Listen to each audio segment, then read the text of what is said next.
The second graders have been studying, sorry about the blowers, you know, the gardeners. We have the chippers, we have the chainsaws, and we have the blowers. It seems to be going all the time. But you remember second graders that we were talking about amphibians, frogs, toads, and salamanders. And I think you're pretty much aware of what those are. If I find any in the yard in the meantime, I'll be sure and pull them out for our next videos.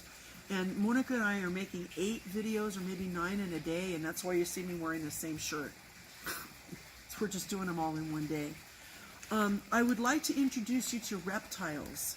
Those are lizards, snakes, anything that looks like a turtle, land, sea, fresh water,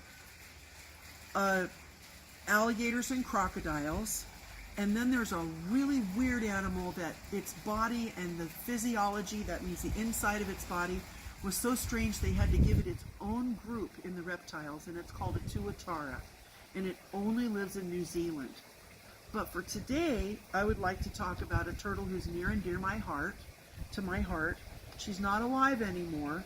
I have her shell, her bones, and believe it or not, some of her eggs that I wanted to show you today. This was Temper. I had her for 39 years. She's my dear friend. Our taxidermist, the man who stuffs our dead birds, he cleaned her for me after she died, and he saved all of her bones for me, and we put them in a little bag. This is her skull. You can see she has a sharp beak and no teeth, and she would tear food with her claws and bite it and snip it off and crush it against her hard palate that's bony up at the top of her mouth.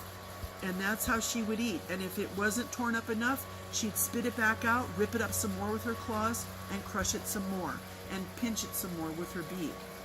That's a pretty sharp beak. One time she mistook my finger for worms that I feed her for a treat, and bit into this finger right to the bone.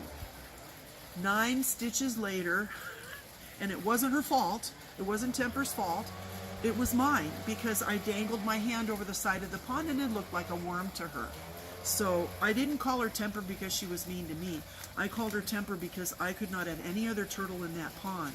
She was a super territorial turtle it was a good thing, and if I put any other turtle in there, she would chase that turtle out, because she knew that if she had babies, she didn't want her children to have to compete for food with any other turtle. And that's how she got the name Temper. Because, man, she'd get mad. She laid eggs, and there was a point where the doctor did surgery on her for her to stop laying eggs, because she'd been laying them every 2 weeks for 39 years, 12 months of the year, year-round. And it just got to be really hard on her, and I couldn't find a warm place a lot of times in the middle of winter. I was making tents for her that were heated with heaters and stuff to lay her eggs, and it was so hard. And then I realized if I found a good doctor who knew their surgery, that they could take out the egg-laying parts. So the egg part that creates the eggs in any reptile and any bird is called the ovary, or egg maker. And this was Temper's. I know it's kind of gross, but you seem to like the gross stuff I show. I've had it in the freezer for 3 years, and you notice here that there are little yellow ones and white ones. The little yellow ones were eggs in waiting, that were waiting for the egg white to go around it and for the shell to be formed around it. These were ones that were ready, lined up in the birth canal to be born. And I saved it. So you can see Temper put out a lot of eggs. Even the veterinarian was shocked. And he said, the reason she's making so many is because you feed her such nutritious food. A turtle in the wild wouldn't put out this many eggs. These are what they look like, and Mrs. Cronus remembers this. They're kind of leathery. They feel like mom's leather purse or dad's leather wallet. They're leathery, and if I tear them open, they look just like a chicken egg inside, only the yolk smells a little fishy. Just a little fishy, and it's a little oily. And she would lay anywhere from 4 to 14 of these eggs, digging a hole in the yard and covering them up. And I would help her. Sometimes I'd like poke a yard tool down there to help make the hole and pour a little warm water because she get pretty tired in the sun digging that hole, and she was my friend, so I like to help her. But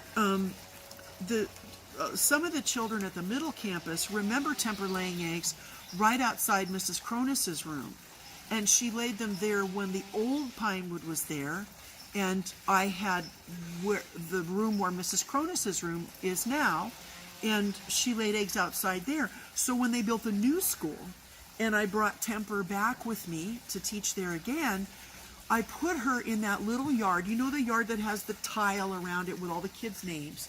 I put her in that little yard. She went, and she was only about 10 feet from where she laid her eggs before, and she thought, I recognize this place, I know the smell, and started digging right away. So you may not recognize that as Temper's egg-laying yard, but kids at Middle Campus too. I'm so sorry. She did not die because we did this surgery. She just got old and her liver finally gave out, and the doctor said that was normal.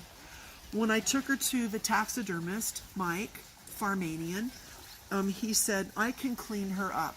And he used flesh-eating beetles that taxidermists use to clean out skulls sometimes. And he put her in a metal box, and he put some of those beetles in. They laid eggs on it, and their larvae ate all the meat. And so I'm glad they got fed, and they helped clean out her shell beautifully so I could save it. And I got to have all of her skeleton all nice and clean, and her skull. And in a turtle, you can't take them out of their shell. Their spine goes down the back inside, and then their neck is disconnected so their head can turn, and their tail's disconnected so it can move around like that. But this is part of their skeleton. And I watched a silly cartoon once where they had it was the tortoise and the hare, and the tortoise in the cartoon took off its shell so it could run faster and beat the hare in the race. They couldn't do that. That would be like my pulling off all your fingernails and toenails. Would you be happy? No. Or peeling you off your skeleton. No. You wouldn't be alive. They wouldn't be alive either. So second graders and kindergarten and first, this is a reptile.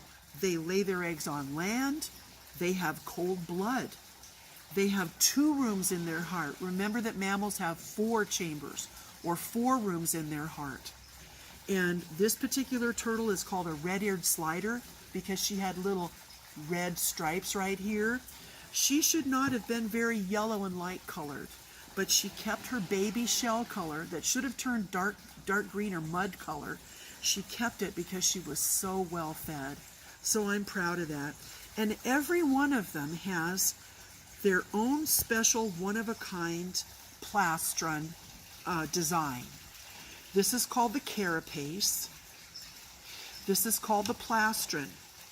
And when I had to leave her to be babysat, when John and I got married, I needed to photocopy her so that if she was put in with other ones, they could separate her out and give me back my turtle. I took her and had her kenneled while we were gone, and they just had to know what the plastron design was. It's as unique, kindergarten, that means one of a kind, as your thumbprint or any of your other fingerprints, or older children, or your DNA profile. It's as unique as that. So I miss her very much, but it is very nice to have these things here to show you. And I'm going to put her little bones back in this bag and tuck them inside her. And I keep her in my bookcase where I can see her when I read. And sometimes I say hi.